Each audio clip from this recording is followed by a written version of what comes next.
Sibeli, nesta quarta-feira completa um ano do primeiro lockdown aqui em Santa Catarina. Mas o que a pandemia mudou na rotina das pessoas, né? O comércio foi muito afetado? Nós preparamos então uma matéria especial que vai relatar exatamente isso, a batalha dos profissionais da linha de frente, os sobreviventes, na reportagem do Cleiton Ramos. A OMS, Organização Mundial da Saúde, decretou pandemia do novo coronavírus no dia 11 de março. Era apenas o começo de um grande problema. Situação em que uma doença se propaga globalmente de forma rápida e simultânea. O vírus surgiu antes disso, na China. Depois foi para a Itália, país que o pastor catarinense David Matos escolheu para viver.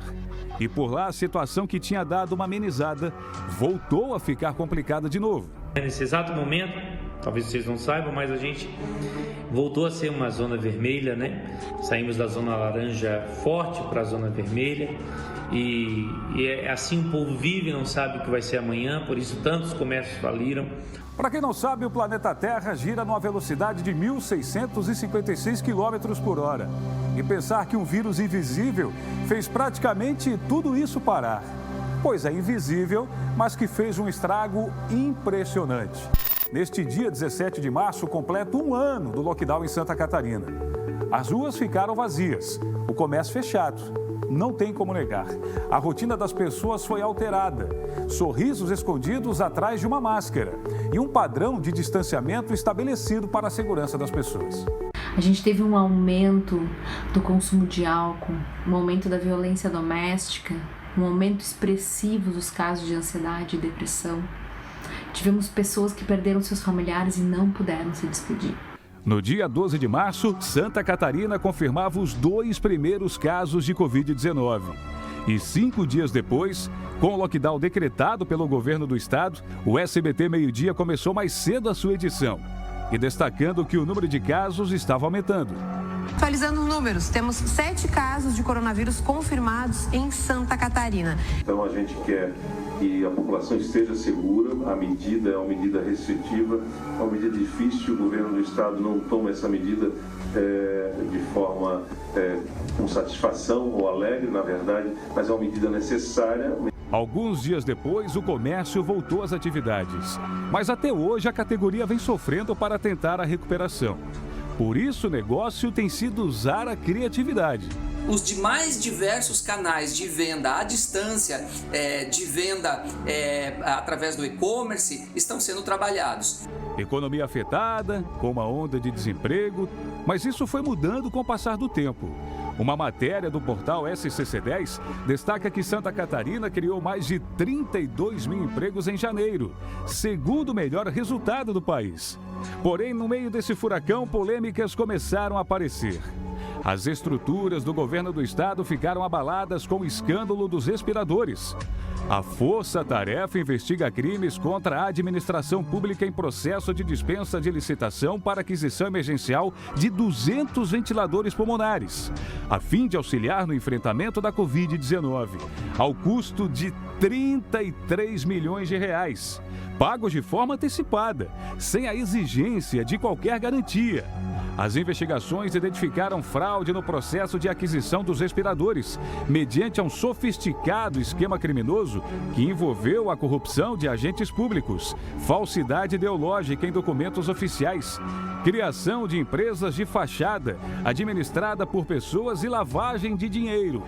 O escândalo derrubou o então secretário da Casa Civil, Douglas Borba, que hoje cumpre prisão domiciliar, e do secretário da Saúde na época, Elton Zeferino. Recebemos, logo no início, um boletim de inteligência do Tribunal de Contas do Estado de Santa Catarina, que nos apontaram elementos iniciais para que nós pudéssemos instaurar essas investigações e dar início à atividade investigatória. Todo o processo ficou conhecido como Operação Oxigênio. A conclusão do Departamento de Polícia Federal em Brasília foi de inocentar o governador Carlos Moisés da Silva no inquérito sobre os respiradores. Mesmo assim, o governador chegou a ser afastado pelo Tribunal Especial de Julgamento, que analisou o pedido de impeachment contra ele e a vice-governadora Daniela Rainer, relacionado ao aumento salarial dado aos procuradores do Estado em 2019. Daniela assumiu, mas por pouco tempo, já que Carlos Moisés voltou ao cargo. Veio as eleições municipais e parecia que o vírus tinha sumido. Nada disso.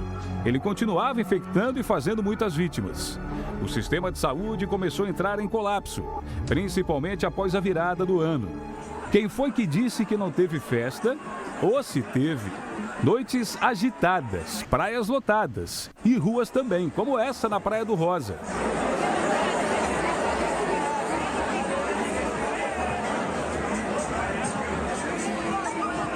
O resultado dessa aglomeração caiu na conta dos hospitais. Em todo o estado, a situação ficou caótica. Uma das cidades mais afetadas foi Chapecó, que virou assunto em todo o país. A prefeitura da cidade divulgou um vídeo mostrando uma dura realidade. A situação de perder um paciente, mesmo que não seja um familiar, é uma situação de extrema dor. Nas maiorias das vezes, ela parte sem ter um familiar perto, sem poder dar o último adeus e sem poder dizer eu te amo. Profissionais da saúde se tornaram os grandes heróis dessa pandemia, lutando pela preservação de vidas, assim como outros profissionais que estão na linha de frente, seja na área da segurança ou da informação. A nossa equipe esteve e ainda está atenta para levar até você a notícia em tempo real. Nós saímos de casa para que você fique bem informado e seguro na sua. Às vezes, levando uma notícia que não gostaríamos de dar. Mas tem aquelas que são boas demais, como, por exemplo, a tão aguardada vacina. Primeiro chamamos de vacina da esperança. Nós acompanhamos a chegada das doses, um fato histórico. O avião da Força Aérea Brasileira que saiu de São Paulo por volta de 10 horas da manhã e neste momento chega com as primeiras doses da Coronavac. Depois da primeira dose, muita gente tomou a segunda. É o caso dessa senhora aí que venceu a Covid-19. Um viva para a dona Lorena, de 92 anos de idade. Tchau, dona Lorena! Tchau, Márcia! Tchau! Infelizmente, milhares de pessoas não tiveram a mesma sorte, nem o direito de receber um atendimento digno. Só para se ter uma ideia, o estado tem 442 pacientes da Covid-19 na lista de espera por um leito de unidade de terapia intensiva. Foram 167 óbitos em 24 horas, o maior número de mortos em um dia. Com isso, o estado chegou a um total de 8.958 de mortes por complicações da doença. Situação que obrigou o governo do estado a aderir ao lockdown nos sábados e domingos. A partir do dia 16, durante a semana, novas medidas foram adotadas. Até o dia 23 de março, os serviços não essenciais também param as atividades, das 18 até as 6 horas da manhã. Horário que muita gente acorda para uma nova realidade, ou para uma nova chance de poder viver. Agora fica uma pergunta: como vai ser quando tudo isso passar? Temos que muito cuidar da saúde mental, porque sim, vão aumentar os casos de transtornos mentais. Talvez depositando um pouco de fé as coisas possam mudar, como aconteceu em Chapecó, onde dezenas de pessoas ajoelhadas realizaram uma oração para a recuperação de pacientes e de profissionais da área da saúde. Uma demonstração de fé como a do seu Martinho, de 65 anos, que nasceu de novo. Ele contraiu o vírus no ano passado e tem um relato forte sobre o coronavírus. Eu vi o pessoal dentro da ambulância, o médico ali, botando os aparelhos, botando oxigênio e tal, e eu só escutei essa frase dele. Corre, que ele está com 20% de carga pulmonar e ele está morrendo. E foi a última frase que eu escutei. Assim como o seu Martinho, muitos estão no mesmo caminho, agradecendo pelo fato de estar vivo, outros lamentando a morte de um amigo ou um parente, mas todos acreditando que isso ainda vai passar. Ah, vai. Mas o bem mais precioso que você tem é a sua vida.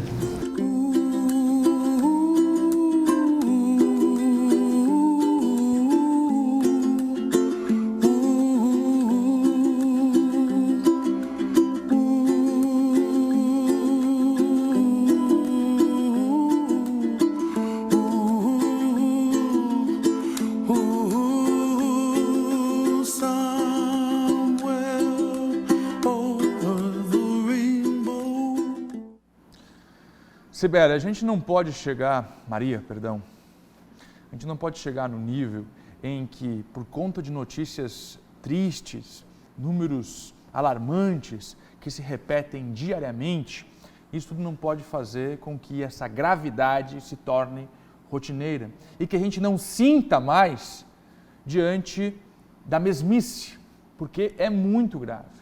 E às vezes a impressão que dá é que para muitas pessoas a gente se acostumou com a pandemia e aí deixa de sentir a dor das outras pessoas. A grande maioria não teve de fato um impacto significativo com a pandemia no que diz respeito à saúde. Muitos nem sentem os sintomas.